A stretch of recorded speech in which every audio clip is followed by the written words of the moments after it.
And sir, I wanted to ask about your commitment to a full forensic investigation of the 2020 election. Given what you've told us in the past, I mean, it just feels a little inconsistent. You said to me in November there was no widespread voter fraud, and then you said in June that the result didn't need to be relitigated. I mean, what has changed? Can you just kind of explain this for me? Well, we're not relitigating the result. Just to be very clear, the legislature has no authority to change the results of an election. That is very clear, and that will not happen. The Senate, since this is an issue that I've probably received more phone calls than any issue I have in my entire career.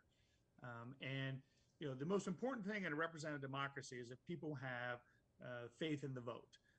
You win elections, you lose elections, but you have to have faith that you can go back into the ballot box and affect change. You saw that in 2006 when so many Americans were upset with the wars in Iraq and Afghanistan, and the Democrats came in 2006 with a huge victory.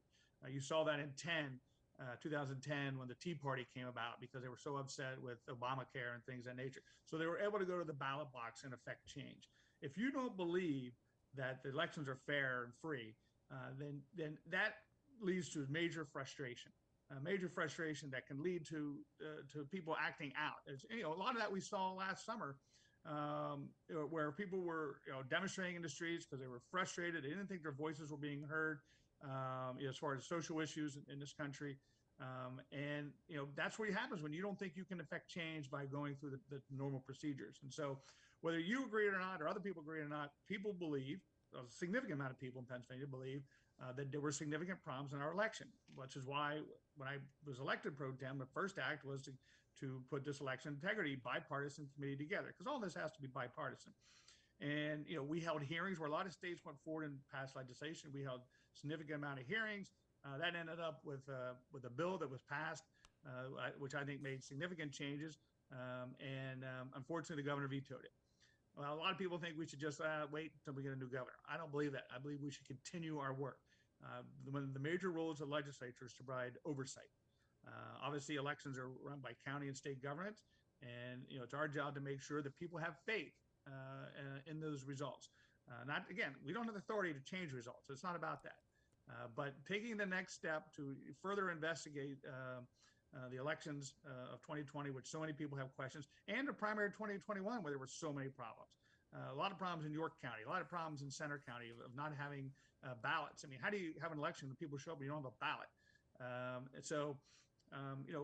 Senator Chris Dutch is an investigator by background. He's a former naval officer, naval veteran, and I think Chris will do a good job. And we will, again, this is open to Republicans and Democrats to participate in. I want this to be a review where whether you're Republican or Democrat or independent, you can look at this and say, okay, that was a fair review. Because if you don't do this with credibility, then it's a failure before it starts. And one thing we've tried to do by the process that we've gone into place this year is have credibility to our process. And I think you saw that on the Senate floor when many of the Democrats, even though they voted against the report of the Election Integrity Committee, some of them did, some voted for it. They said it was a fair process. And we want this to be fair as well.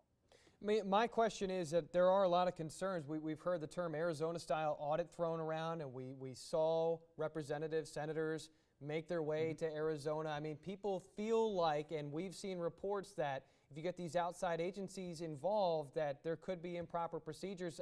How do you respond to that, to those concerns? Well, again, it goes back to the credibility of the investigation. We don't want outside sources. This is a Senate investigation. And so will be funded by the Senate, and we will take the costs internally on that.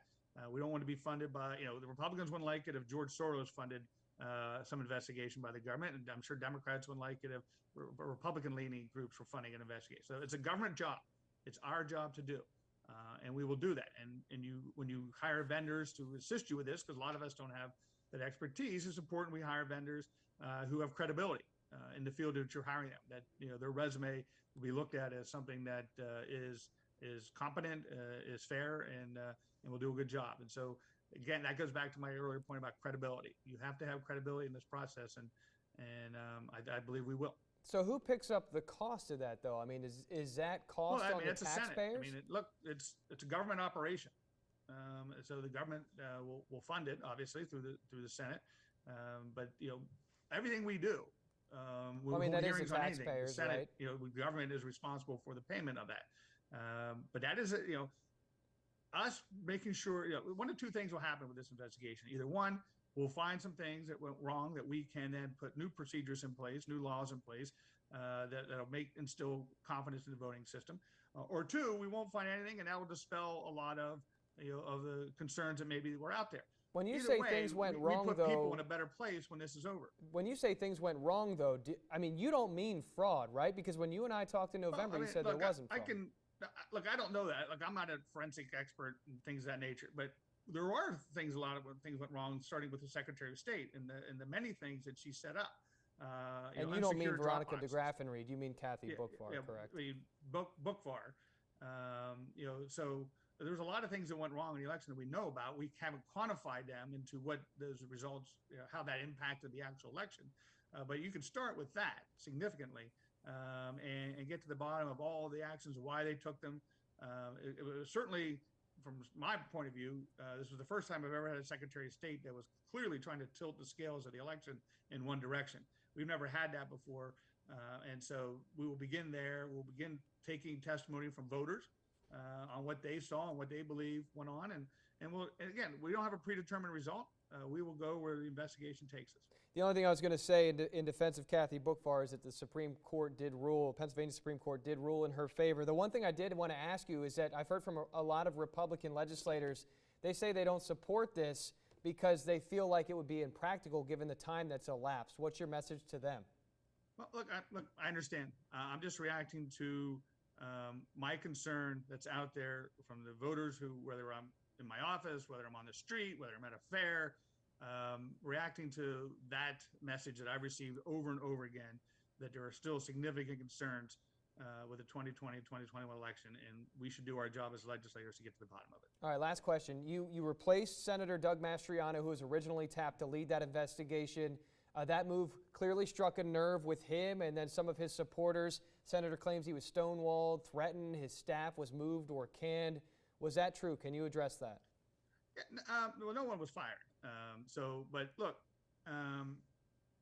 again, I don't want to get into a lot of personal details between Senator Mastriano and myself. Well, he's put them out all over the place, yeah, so people can read up on it. Clearly he does, but I don't, because people don't care about that. At the end of the day, people care about the results of what we do as legislators. And so I'm going to focus on the investigation. I'm going to focus on being judged by those results, wherever they may go. And I just thought at this point in time, I appointed Doug to the chair of the committee. I supported him through the process of getting committee members that would support him.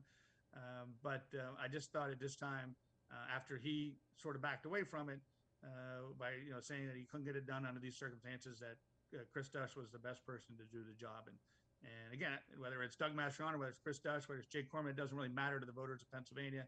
What matters is what do we produce, and that's what I'm going to focus on. All right. Well, you and I certainly have plenty to talk about in that arena, but I'm going to let you go.